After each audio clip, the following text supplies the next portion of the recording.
ശ്രീജനന്യേ നമഃ. ഓം ശ്രീജനകായ നമഃ. ഓം ഗും ഗുരുഭ്യോ നമഃ. ഓം നമോ വിഘ്നേശ്വരായ. ഓം ഗം ഗണപതേ നമഃ. ഓം ശ്രീ സരസ്വതീ നമഃ. ഓം നമോ ഭഗവതേ നാരായണ. ഓം ശ്രീ മഹാദേവി. ബഹുമാന്യ സജ്ജനങ്ങൾ, ഭാരതീയ ആധ്യാത്മിക പാരമ്പര്യത്തിൻ്റെ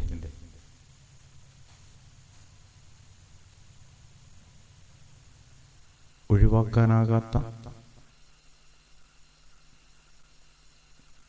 പുണ്യഗ്രന്ഥങ്ങളിൽ ഒന്നായി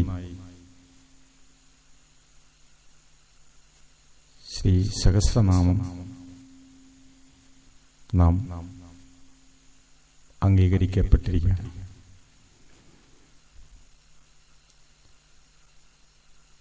മന്ത്രമായും നാമാവലിയായും സ്തോത്രമായും നാം ആ പവിത്രമായ ഗ്രന്ഥത്തെ സ്വീകരിച്ചിരിക്കുന്നു.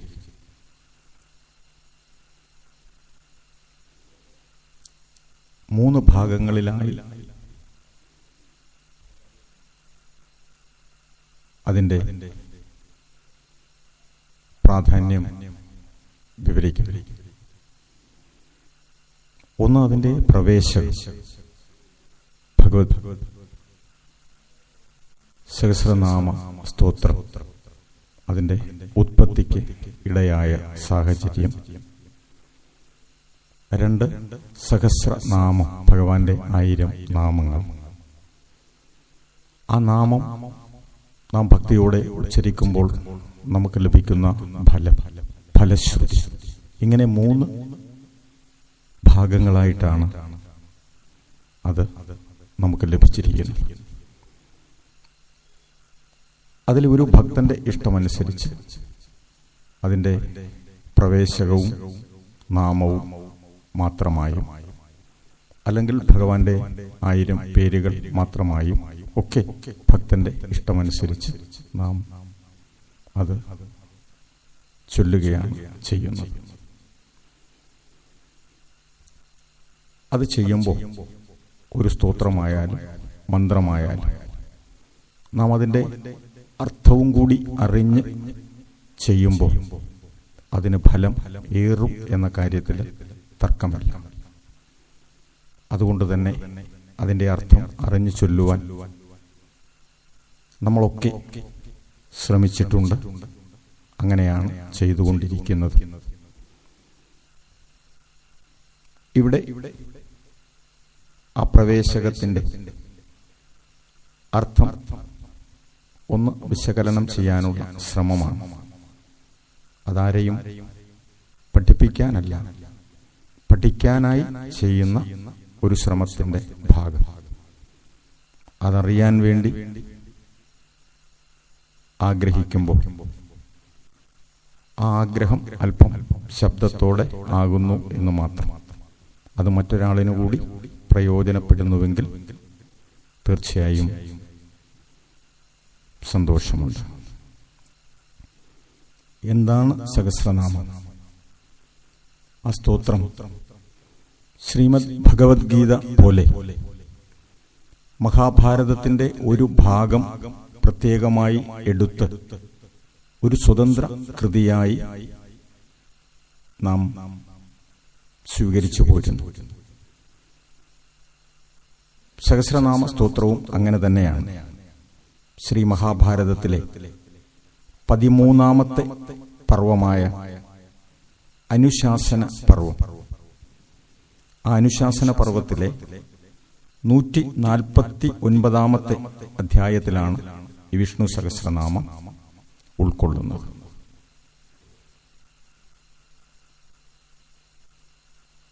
മഹാഭാരത യുദ്ധത്തിന് ശേഷം മഹാഭാരത യുദ്ധത്തിലെ ഒരുപാട് സംഭവ പരമ്പരകൾ നമുക്കറിയാം.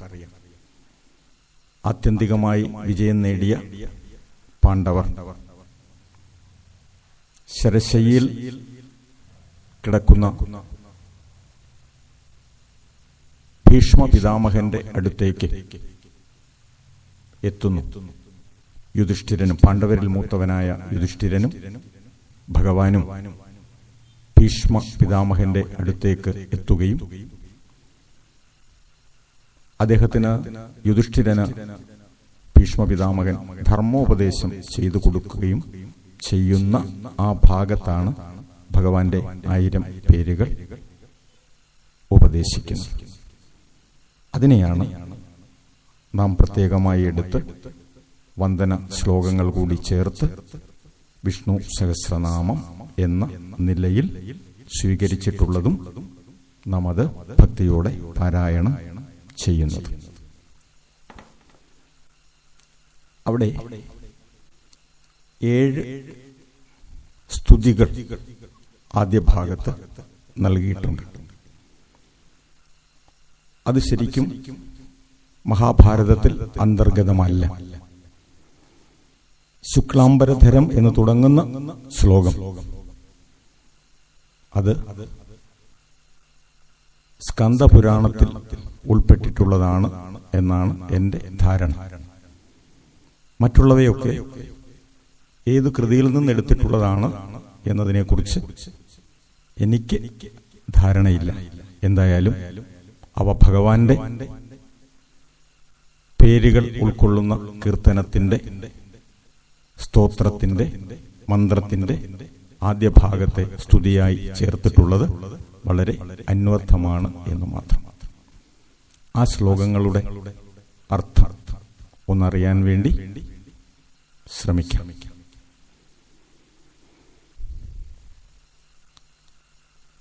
ശുക്ലാംബരധരം വിഷ്ണു ശശിവർണം ചതുർഭുജം പ്രസന്നവദനം ധ്യായേ സർവവിഘ്നോപശാന്തയേ.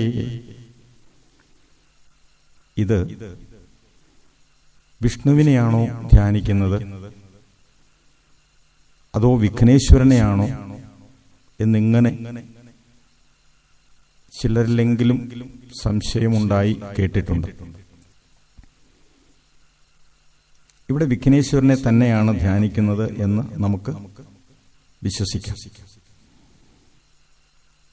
ആ വിഘ്നേശ്വരന്റെ വിശേഷണങ്ങളായി മാത്രം മറ്റുള്ള പദങ്ങളെ നമുക്ക് ദർശിക്കാം. അങ്ങനെയാവുമ്പോൾ ആ വിശേഷണങ്ങൾ ഇങ്ങനെയൊക്കെയാണ്.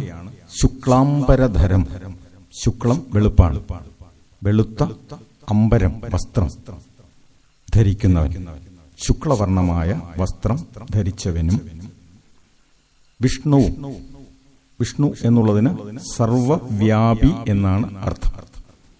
അത് വിഘ്നേശ്വരനും ആ വിശേഷണം ചേരും എന്നുള്ളതാണ്. മറ്റൊന്ന് ശശിവർണം എന്നാണ്. ശശി ചന്ദ്രനാണ്, ശശത്തിന്റെ അടയാളമുള്ള എന്ന അർത്ഥത്തില് ശശി ചന്ദ്രൻ. ആ ചന്ദ്രന്റെ നിറമുള്ളവനും. ചതുർഭുജം, 4 ഭുജങ്ങളുള്ളവൻ, 4 തൃക്കൈകളോടു കൂടിയവനും. പ്രസന്നവദനം, പ്രസന്നമായ, സന്തുഷ്ടമായ, സന്തോഷം നിറഞ്ഞ വദനം, മുഖത്തോടു കൂടിയവനുമായ ആ വിഘ്നേശ്വരനെ. സർവവിഘ്നോപശാന്തയേ, എല്ലാ വിഘ്നങ്ങളുടെയും എല്ലാ തടസ്സങ്ങളുടെയും ഉപശാന്തിക്ക് വേണ്ടി, ആ തടസ്സങ്ങളില്ലായ്മ ചെയ്യുന്നതിനു വേണ്ടി ധ്യായേ, അതൊരു വിധിയാണ്, ധ്യാനിക്കണം. തൊട്ടടുത്ത് യസ്യ ദ്വിരദവക്ത്രാദ്യ പാരിഷദ്യാഃ പരശതം വിഘ്നം നിഘ്നന്തി സതതം വിശ്വക്സേനം തമാശ്രയേ. അവിടെ വിശ്വക്സേനനായ ഭഗവാനെയാണ്, സാക്ഷാൽ വിഷ്ണുവിനെയാണ് സ്തുതിക്കുന്നത്. യസ്യ, ഏതൊരാളിൻ്റെയാണോ, ദ്വിരദവക്ത്രാദ്യ പാരിഷദ്യാഹ പരശതം വിഘ്നം സതതം നിഘ്നന്തി. അത് വിക്ഷുസേനൻ എന്ന ഭഗവാന് വിശേഷണമായിട്ട് പറയുന്നു. ഏതൊരാളുടെ സമീപത്താണോ അല്ലെങ്കിൽ ഏതൊരു വിക്ഷുസേനനെ ദ്വിരദവക്ത്രാദ്യാഹ, ദ്വിരദവക്ത്രൻ തുടങ്ങിയ, ആദ്യാഹ എന്നുള്ളതിന് തുടങ്ങിയ, ആദിയായ, ദ്വിരദവക്ത്രൻ, ദ്വിരഥം എന്ന് പറയുന്നത് ദ്വി രണ്ടാണ്, രഥം എന്നുള്ളതിന് പല്ല് എന്ന് അർത്ഥം. ദ്വിരഥം രണ്ട് പല്ലുള്ളവൻ, രണ്ട് പല്ലുള്ളത് ആനയ്ക്കാണ്. വ്യക്തമായി പുറത്തേക്ക് കാണാൻ പറ്റുന്ന രണ്ട് പല്ലുള്ളത് ആന എന്ന അർത്ഥത്തിലാണ് ദ്വിരഥം. ആ ദ്വിരഥത്തിന്റെ വക്ത്രമുള്ള, വക്ത്രം മുഖമാണ്. അപ്പോൾ ദ്വിരഥവക്ത്രൻ വിഘ്നേശ്വരനാണ്, ഗണപതിയാണ്. ഗണപതി തുടങ്ങിയ പരശതം പാരിഷദ്യാഹ എന്നാണ്. പരിഷദന്മാർ, പാർഷദന്മാർ. ഭഗവാന് അനേകം പാർഷദന്മാരുണ്ട്. ഗണപതി തുടങ്ങിയ പരശതം, 100-ലധികം അല്ലെങ്കിൽ 100 കണക്കിന് ആണ് പരശതം. 100 കണക്കിന് പാരിഷദ്യാഹ, പാർഷദന്മാർ, സതതം, സതതം സദാസമയവും, എല്ലായ്പ്പോഴും, എല്ലായ്പ്പോഴും വിഘ്നം നിഘ്നന്തി, ഭഗവാന് യാതൊരു വിഘ്നവും ഉണ്ടാകാതിരിക്കാൻ വേണ്ടി ഗണപതി തുടങ്ങിയ 100-ലധികം പാർഷദന്മാർ ഏതൊരാളിനെ, ഏതൊരാളിന്റെ വിഘ്നം ഇല്ലാതെയാക്കുന്നുവോ, വിഘ്നം നിഘ്നന്തി തം വിശ്വക്സേനം, അങ്ങനെയുള്ള ആ വിശ്വക്സേനനെ ഭഗവാൻ യുദ്ധത്തിൽ ഏർപ്പെട്ട് കഴിഞ്ഞാൽ ഭഗവാന്റെ സൈന്യം സർവത്ര എല്ലായിടത്തും പരക്കും. അപ്പോഴേക്ക് ശത്രു സൈന്യം ഓടി ഒളിക്കും എന്നൊക്കെയാ പറയുന്നത്. അതുകൊണ്ട് ഭഗവാനെ വിശ്വക്സേനൻ എന്ന് വിളിക്കുന്നത് കൊണ്ടാണ് എന്നാണ് ധാരണ. ആ വിശ്വക്സേനനെ തം വിശ്വക്സേനം ആശ്രയേ, തം ആശ്രയേ എന്നാണ്. തമാശ്രയെ പിരിക്കുമ്പോൾ തം ആശ്രയേ, ആ തം വിശ്വക്സേനനാണ്. വിശ്വക്സേനനെ ആശ്രയേ, ആശ്രയിക്കുന്നു. അപ്പോ ഗണപതി തുടങ്ങിയ 100-ൽ പരം പാർഷദന്മാർ സദാസമയവും ഏതൊരാളിന്റെ വിഘ്നമില്ലാതെയാക്കാൻ വേണ്ടിയാണോ ശ്രമിച്ചുകൊണ്ടിരിക്കുന്നത്, അല്ലെങ്കിൽ ഏതൊരാളിന്റെ വിഘ്നത്തെയാണോ ഇല്ലാതെയാക്കുന്നത്, അങ്ങനെയുള്ള വിശ്വക്സേനനായ സാക്ഷാൽ ഭഗവാനെ ആശ്രയിക്കുന്നു എന്ന് അർത്ഥം. അടുത്തു പറയുന്നു, വ്യാസം വസിഷ്ഠനപ്താരം ശക്തേ പൗത്രമകൽമഷം പരാശരാത്മജം വന്ദേ ശുഗതാതം തപോനിധിം. ഇവിടെയും ആരെയാണ് സ്തുതിക്കുന്നത് എന്ന് നമുക്ക് ചിലരിലെങ്കിലും ശങ്കയുണ്ടാവാനിടയുണ്ട്. വ്യാസൻ, വസിഷ്ഠൻ, ശക്തി, പരാശരൻ, ശുഗൻ എന്നിങ്ങനെയുള്ള മഹാത്മാക്കളുടെ ഒക്കെ പേരുകൾ ആ ശ്ലോകത്തിൽ പരാമർശിക്കുന്നു. അപ്പോൾ ഇവരിൽ ആരെയാണ് സ്തുതിക്കുന്നത്, അതോ ഇവരെ എല്ലാവരെയും കൂടിയാണോ സ്തുതിക്കുന്നത് എന്നിങ്ങനെ സംശയം ഉണ്ടായേക്കാം. അങ്ങനെ സംശയിക്കേണ്ട. അവിടെ സ്തുതിക്കുന്നത് വ്യാസം, വ്യാസനെയാണ് സ്തുതിക്കുന്നത്. അപ്പോൾ പിന്നെ മറ്റുള്ള പേരുകളോ അവ വ്യാസഭഗവാന്റെ വിശേഷണങ്ങൾ മാത്രമാണ്. വ്യാസം വന്ദേ എന്നാണ് അന്വയം. വ്യാസനെ വന്ദേ, ഞാൻ വന്ദിക്കുന്നു. വന്ദേ എന്ന ക്രിയയ്ക്ക് ഞാൻ വന്ദിക്കുന്നു എന്നാണ് അർത്ഥം. വ്യാസനെ ഞാൻ വന്ദിക്കുന്നു. എങ്ങനെയൊക്കെയുള്ള വ്യാസനെ? വസിഷ്ഠ നപ്താരം, വസിഷ്ഠന്റെ നപ്താരമായിട്ടുള്ള വ്യാസനെ ഞാനിതാ വന്ദിക്കുന്നു. ആ നപ്താവിന്റെ അർത്ഥം പ്രപൗത്രൻ എന്നാണ് അർത്ഥം. പ്രപൗത്രൻ, പൗത്രൻ എന്ന് പറഞ്ഞാൽ പുത്രന്റെ പുത്രൻ. ആ പുത്രന്റെയും പുത്രനെയാണ് പ്രപൗത്രൻ എന്ന് വിളിക്കുന്നത്. അതാണ് നപ്താവ്. നപ്തൃ എന്ന ശബ്ദത്തിന് പ്രപൗത്രൻ എന്നാണ് അർത്ഥം. ആ പേരുണ്ടായത് തന്നെ, അങ്ങനെ ഒരു പേരിന് കാരണം തന്നെ നപ്തൃ എന്നാണ്. നപ്തൃ കാരണം ന പിതൃ, ഇവൻ ഉണ്ടായാൽ പിന്നെ പിതൃക്കൾ നരകത്തിൽ വീഴില്ല എന്നാണ്. പുത്രന്റെ പുത്രന്റെ പുത്രൻ അവൻ തർപ്പണം ചെയ്താൽ പിതൃക്കൾ ഒരിക്കലും പിന്നെ നരകത്തിൽ വീഴില്ല എന്ന അർത്ഥത്തിലാണ് ന പിതൃ നതൃ. അതാണ് ആ ശബ്ദത്തിന്റെ അർത്ഥം. അപ്പോ വസിഷ്ഠ മഹർഷിയുടെ നപ്താവും പിന്നെ ആരാണ്? ശക്തേ പൗത്രം അല്ലേ? ശക്തി എന്ന ഋഷിയുടെ, ശക്തി എന്ന ഋഷിയുടെ പൗത്രനാണ്, പുത്രന്റെ പുത്രൻ. പിന്നെയോ പരാശരാത്മജം, പരാശരൻ എന്ന ഋഷിയുടെ ആത്മജനാണ്, പുത്രനാണ്. പിന്നെയോ ശുഗതാതം, ശുഗൻ എന്ന ഋഷിയുടെ അച്ഛനുമാണ്. ഇതെല്ലാം വ്യാസഭഗവാൻ തന്നെയാണ്. ഏതൊക്കെ? വസിഷ്ഠന്റെ പ്രപൗത്രൻ, ശക്തിയുടെ പൗത്രൻ, പരാശരന്റെ പുത്രൻ, ശുഗമുനിയുടെ താതൻ. അല്ലെ? അപ്പൊ എങ്ങനെ പോവുക ക്രമം? വസിഷ്ഠൻ, വിഷ്ണു, വിഷ്ണുവിൽ നിന്ന് ബ്രഹ്മാവ്, ബ്രഹ്മാവിൽ നിന്ന് വസിഷ്ഠൻ, വസിഷ്ഠന്റെ പുത്രനായ ശക്തി, ശക്തിയുടെ പുത്രനായ പരാശരൻ, പരാശരന്റെ പുത്രനായ വ്യാസൻ, വ്യാസന്റെ പുത്രനായ ശുഗൻ. അപ്പോൾ ഈ വിശേഷണങ്ങളെല്ലാം വ്യാസഭഗവാന് ചേരുന്നതാണ്. അപ്പോൾ അർത്ഥം നമുക്ക് എങ്ങനെ പറയാം? വസിഷ്ഠന്റെ പ്രപൗത്രനും ശക്തിയുടെ പൗത്രനും പരാശരന്റെ പുത്രനും ശുഗന്റെ താതനും പിന്നെ അകൽമഷം പരിശുദ്ധൻ, അകൽമഷം കൽമഷമില്ലാത്തവൻ പരിശുദ്ധനും തപോനിധി തപസ്സിന്റെ എല്ലാം ഇരിപ്പിടവുമായിട്ടുള്ള ആ വ്യാസഭഗവാനെ ഞാനിതാ വന്ദിക്കുന്നു എന്നാണ് ശ്ലോകത്തിന്റെ അർത്ഥം. വ്യാസം വസിഷ്ഠ നപ്താരം ശക്തേ പൗത്രമകൽമഷം പരാശരാത്മജം വന്ദേ ശുഗതാതം തപോനിധിം. അടുത്തത് വ്യാസായ വിഷ്ണുരൂപായ വ്യാസരൂപായ വിഷ്ണവേ നമോ വൈ ബ്രഹ്മനിധയേ വാസിഷ്ഠായ നമോ നമഃ. ഇവിടെയും ആ വേദവ്യാസനെ തന്നെയാണ് നമസ്കരിക്കുന്നത്. എങ്ങനെയൊക്കെയുള്ള വേദവ്യാസൻ? വ്യാസായ വിഷ്ണുരൂപായ, അവിടെ വ്യാസായ വിഷ്ണുരൂപായ വ്യാസരൂപായ വിഷ്ണവേ വാസിഷ്ഠായ, ഈ പദങ്ങളെല്ലാം ചതുർത്ഥി വിഭക്തിയാണ്.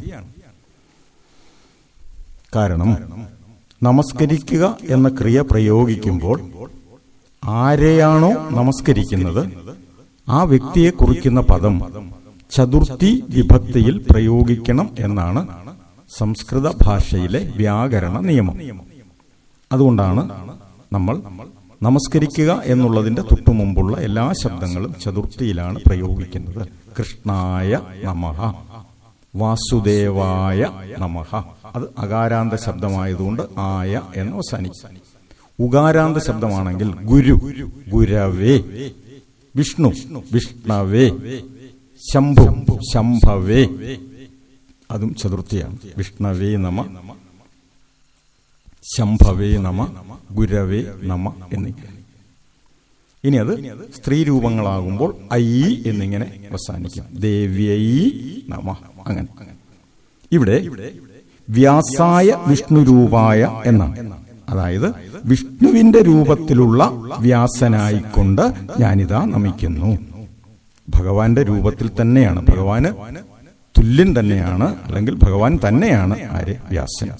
അപ്പോ വിഷ്ണുവിന്റെ രൂപത്തിലുള്ള വ്യാസനായിക്കൊണ്ട് വ്യാസരൂപായ വിഷ്ണവേ, വ്യാസഭഗവാന്റെ രൂപത്തിലുള്ള വിഷ്ണു ഭഗവാനായിക്കൊണ്ടും ഞാനിതാ നമിക്കുന്നു. പിന്നെ എങ്ങനെയുള്ളതും വൈ ബ്രഹ്മനിധയേ, ആ ബ്രഹ്മത്തിന്റെ, ബ്രഹ്മജ്ഞാനത്തിന്റെ നിധി, ഇരിപ്പിടം, ബ്രഹ്മജ്ഞാനത്തിന്റെ മുഴുവൻ ഇരിപ്പിടമായിട്ടുള്ളവനും. പിന്നെ ആരാണ്? വാസിഷ്ഠായ. വാസിഷ്ഠൻ എന്ന് പറഞ്ഞാൽ വസിഷ്ഠന്റെ വംശക്കാരൻ എന്നർത്ഥം. വസിഷ്ഠ മഹർഷിയുടെ വംശത്തിൽ ഉള്ളവനുമായ ആ വ്യാസഭഗവാനെ ഞാനിതാ നമിക്കുന്നു. അപ്പോൾ വിഷ്ണുവിന്റെ രൂപത്തിലുള്ള വ്യാസനായിക്കൊണ്ടും വ്യാസന്റെ രൂപത്തിലുള്ള വിഷ്ണുവിനായിക്കൊണ്ടും വസിഷ്ഠ ബ്രഹ്മർഷിയുടെ വംശത്തിലുള്ള ആളിനും അതുപോലെ തന്നെ ബ്രഹ്മത്തിന്റെ മുഴുവൻ ഇരിപ്പിടവുമായിട്ടുള്ള സാക്ഷാൽ വേദവ്യാസ ഭഗവാനെ ഞാനിതാ നമസ്കരിക്കുന്നു എന്ന് അതിന് നമുക്ക് അർത്ഥം. അവികാരായ ശുദ്ധായ നിത്യായ പരമാത്മനെ സദൈകരൂപരൂപായ വിഷ്ണവേ സർവജിഷ്ണവേ യസ്യ സ്മരണമാത്രേണ ജന്മസംസാരബന്ധനാത് വിമുച്യതേ നമസ്തസ്മൈ വിഷ്ണവേ പ്രഭവിഷ്ണവേ നമഃ സമസ്തഭൂതാനാം ആദിഭൂതായ ഭൂഭൃതേ അനേകരൂപരൂപായ വിഷ്ണവേ പ്രഭവിഷ്ണവേ. ഇവിടെ നമ്മൾ സാക്ഷാൽ മഹാവിഷ്ണുവിനെ നമസ്കരിക്കുകയാണ്. എങ്ങനെയൊക്കെയുള്ള ഭഗവാനെ? അവികാരായ, യാതൊരു വികാരത്തിനും പാത്രമാകാത്തവൻ, യാതൊരു ഭേദവും യാതൊരു വ്യത്യാസവും യാതൊരു മാറ്റവും ഇല്ലാത്തവൻ, സ്ഥിരൻ എന്നർത്ഥം. യാതൊരു വികാരങ്ങളും ഇല്ലാത്തവൻ, അവികാരായ. നമ്മൾ നേരത്തെ പറഞ്ഞതുപോലെ ഇവിടെയും ചതുർത്ഥി വിഭക്തിയാണ് വിശേഷണങ്ങൾക്കൊക്കെ ചേർത്തിരിക്കുന്നത്. അവികാരായ, ശുദ്ധായ, എപ്പോഴും ശുദ്ധനായിട്ടുള്ള. അപ്പോൾ നിത്യനാണ്, യാതൊരു മാറ്റത്തിനും വിധേയനല്ല, എപ്പോഴും ശുദ്ധനാണ്. പരമാത്മനെ, ആ പരമമായ ആത്മസ്വരൂപി, പരമാത്മാവിന്റെ സ്വരൂപത്തോടു കൂടിയവനുമായ. ഇനിയോ സദൈകരൂപരൂപായ എന്നാണ്. അതൊന്ന് പിരിച്ചു നോക്കണം. സദാ ഏകരൂപരൂപായ എന്നാണ്. സദാസമയവും എല്ലായ്പ്പോഴും മാറ്റമില്ലാതെ ഏകസ്വരൂപനായിട്ട് സദാ ഏകരൂപരൂപായ, ഒരേ രൂപത്തിലുള്ളവനുമായ വിഷ്ണവേ, ആ വിഷ്ണുവിന്. എങ്ങനെയുള്ള വിഷ്ണുവിന്? സർവജിഷ്ണവേ എന്നാണ്. സർവജിഷ്ണവേ, ജിഷ്ണു ജയിക്കുന്നവനാണ്, എല്ലാറ്റിനെയും ജയിക്കുന്നവൻ. ഭഗവാനെ ജയിക്കാൻ വേറൊരാളുമില്ല എന്നർത്ഥം. അപ്പൊ എല്ലാറ്റിനെയും സർവത്തിനെയും ജയിക്കുന്നവനുമായ ആ വിഷ്ണുവിനെ ഞാനിതാ നമിക്കുന്നു എന്നാണ്. പിന്നെ എങ്ങനെ? യസ്യ സ്മരണമാത്രേണ, യസ്യ ഏതൊരാളിന്റെ അല്ലെങ്കിൽ ഏതൊരാളിനെ, സ്മരണമാത്രേണ, ആളിന്റെ അടുത്ത് ചെല്ലണ്ട, അദ്ദേഹത്തോടൊന്നും അപേക്ഷിക്കണ്ട. പിന്നെ എന്ത് ചെയ്താൽ മാത്രം മതി? ഒന്ന് സ്മരിച്ചാൽ മാത്രം മതി, ഒന്ന് ഓർമ്മിച്ചാൽ മാത്രം മതി. ആ രൂപം ഒന്ന് മനസ്സിൽ കണ്ടാൽ മതി, ആ പേര് ഒന്ന് മനസ്സിൽ കണ്ടാൽ മതി. അപ്പോഴേക്കും ജന്മ സംസാര ബന്ധനാത് വിമുച്യതേ എന്നാണ്. ഈ ജന്മത്തിലെ അല്ലെങ്കിൽ ഈ സംസാരവുമായി, ഈ ലോകവുമായി നമ്മെ ഏതൊക്കെ തരത്തിൽ ബന്ധിപ്പിച്ചിരിക്കുന്നുവോ, എങ്ങനെയൊക്കെ നമ്മളെ ബന്ധനം ചെയ്തിരിക്കുന്നുവോ, ഒരുപാട് ബന്ധനമുണ്ട് സംസാരത്തിൽ. ആ ബന്ധനത്തിൽ നിന്ന് മുക്തി നേടുക എന്നുള്ളതാണ് മോക്ഷം എന്നതുകൊണ്ട് നമ്മൾ അർത്ഥമാക്കുന്നത്. അപ്പോൾ ആ മോക്ഷത്തിന് എന്തുമാത്രം? ഭഗവാന്റെ പേര് ഒന്ന് സ്മരിച്ചാൽ മതി എന്നാണ്. അതാ പറഞ്ഞത്, യസ്യ ഏതൊരാളിന്റെയാണോ, സ്മരണമാത്രേണ, ആളിനെ ഒന്ന് സ്മരിക്കുന്നത് കൊണ്ട് മാത്രം, ജന്മ സംസാര ബന്ധനാ, ഈ ജന്മത്തിന്റെയും അതുപോലെ തന്നെ നാം ഈ ജനിച്ച് നിലനിൽക്കുന്ന ഈ സംസാരവുമായി ഏതൊക്കെ തരത്തിൽ നമുക്ക് ബന്ധനം സംഭവിച്ചിരിക്കുന്നുവോ അതിൽ നിന്നെല്ലാം വിമുച്യതേ, നമുക്ക് മുക്തി ലഭിക്കുന്നു എന്നാണ്. തസ്മൈ വിഷ്ണവേ, ആ വിഷ്ണുവിനായിക്കൊണ്ട്, പ്രഭവിഷ്ണവേ നമഃ തസ്മൈ, ആ വിഷ്ണുവിനായിക്കൊണ്ട്, എന്താ? പ്രഭവിഷ്ണവേ, പ്രഭുവായിരിക്കുന്ന, എല്ലാവരുടെയും പ്രഭുവുമായിരിക്കുന്ന ആ വിഷ്ണുവിനായിക്കൊണ്ട് നമഃ തസ്മൈ നമസ്തേ. നമസ്തേ നമഃ തേയാണ്, അങ്ങയ്ക്കായിക്കൊണ്ട്, അങ്ങനെയുള്ള വിഷ്ണുവിനായിക്കൊണ്ട്. എങ്ങനെയുള്ള? ഏതൊരാളിന്റെ സ്മരണ കൊണ്ട് മാത്രമാണോ ഈ ജന്മ സംസാര ബന്ധനങ്ങളിൽ നിന്നെല്ലാം നമുക്ക് വിടുതൽ, വിമുക്തി, മോക്ഷം നൽകുന്നത്, ലഭിക്കുന്നത്, അങ്ങനെ സർവത്തിന്റെയും പ്രഭുവായിരിക്കുന്ന ആ വിഷ്ണുവിനായിക്കൊണ്ട് ഞാനിതാ നമസ്കരിക്കുന്നു എന്ന് അതിനർത്ഥം. ഇനിയും നമ സമസ്തഭൂതാന ആദിഭൂതായ ഭൂഭൃതേ അനേകരൂപരൂപായ വിഷ്ണവേ പ്രഭവിഷ്ണവേ നമഃ. ആരെയാണ് നമിക്കുന്നത്? സമസ്ത ഭൂതാനാം ആദിഭൂതായ, എല്ലാ ചരാചരങ്ങളുടെയും സമസ്ത ഭൂതങ്ങളുടെയും ചരങ്ങളും അചരങ്ങളുമായിട്ടുള്ള എല്ലാ ഭൂതങ്ങളുടെയും ആദിഭൂതയെ, അവയ്ക്കൊക്കെ മുമ്പ് ഭവിച്ചവൻ. അതാ ആദിഭൂ, ആദ്യം ഭവിച്ചവൻ. ആർക്കൊക്കെ ആദ്യം? സമസ്ത ഭൂതാന, എല്ലാ ഭൂതങ്ങൾക്കും എല്ലാ ജീവജാലങ്ങൾക്കും ചരങ്ങളും അചരങ്ങളുമായ എല്ലാ ജീവജാലങ്ങൾക്കും മുൻപേ സംഭവിച്ചവൻ. സംഭവം ജനനമാണ്, ജനിച്ചവനും. ഭൂഭൃതേ എന്നാണ്, ഈ ഭൂമിയുടെ ഭാരത്തെ മുഴുവൻ ധരിക്കുന്നവനും. ഭൂഭൃത്താണ്, ഭൂമിയെ ധരിക്കുന്നവൻ. മാത്രമല്ല ഭർത്താവുമാണ്, ഭൂമിയെ സംരക്ഷിക്കുന്നവനും. ഭൃതേ ധരിക്കുന്നവൻ, അതിനെ സംരക്ഷിക്കുന്നവൻ, ഭരിക്കുന്നവൻ. ഭരിക്കുക എന്നുള്ളതിന് സംരക്ഷിക്കുക എന്നാണ് അർത്ഥം. അങ്ങനെ സംരക്ഷിക്കുന്ന ആളിനെയാണ് നമ്മൾ ഭർത്താവ് എന്ന് വിളിക്കുന്നത്. ഭർത്താവ് എന്ന ശബ്ദത്തിന് സംരക്ഷിക്കുന്നവൻ എന്നാണ് അർത്ഥം. അങ്ങനെ ഭൂമിയെ മുഴുവൻ സംരക്ഷിക്കുന്നവനും അനേക രൂപരൂപായ, അനേക രൂപങ്ങൾ സ്വീകരിച്ചവനും. സത്യമാണ്, ഭഗവാൻ ഭക്തന്മാർക്ക് വേണ്ടി എന്തെല്ലാം വേഷങ്ങളാണ് കെട്ടിയിരിക്കുന്നത്, എന്തെല്ലാം രൂപങ്ങളിലാണ് ഭഗവാൻ. അത് പക്ഷിയുടെ ആണെങ്കിലും മൃഗത്തിന്റെ ആണെങ്കിലും, മൃഗവും മനുഷ്യനും കൂടി ചേർന്നുള്ളതാണെങ്കിലും, സ്ത്രീയായിട്ടാണെങ്കിലും, അങ്ങനെ ഒരുപാട് ഒരുപാട് വേഷങ്ങൾ, രൂപങ്ങൾ ഭഗവാൻ കൈക്കൊണ്ടിട്ടുണ്ട്. അങ്ങനെ അനേക രൂപരൂപായ, അനേക രൂപങ്ങൾ കൈക്കൊണ്ടവനും വിഷ്ണവേ, പ്രഭ വിഷ്ണവേ എന്നാണ്. പ്രഭ വിഷ്ണവേ, പ്രഭുവായിരിക്കുന്ന വിഷ്ണു, എല്ലാവരുടെയും പ്രഭുവുമായിരിക്കുന്ന ആ വിഷ്ണുവിനായിക്കൊണ്ട്, എല്ലായിടത്തും വ്യാപിച്ചു നിൽക്കുന്നവനായ സാക്ഷാൽ മഹാവിഷ്ണുവിനായിക്കൊണ്ട് ഞാനിതാ നമസ്കരിക്കുന്നു എന്ന് നമുക്കിതിന് അർത്ഥം പറയാനായിട്ട് സാധിക്കും. അപ്പോൾ ഇത് നമ്മൾ സഹസ്രനാമം ചൊല്ലിത്തുടങ്ങുന്നതിന് മുൻപായിട്ട് ഭഗവാനെയും ആ വ്യാസമുനിയെയും വിഘ്നേശ്വരനെയും ഒക്കെ സ്തുതിക്കുകയാണ്. ഇനിയാണ് അങ്ങോട്ട് സഹസ്രനാമം എങ്ങനെയാണ് ഈ 1000 പേരുകൾ ഉപദേശിക്കേണ്ടി വന്നത്. ഇത് ഒരു ചോദ്യോത്തര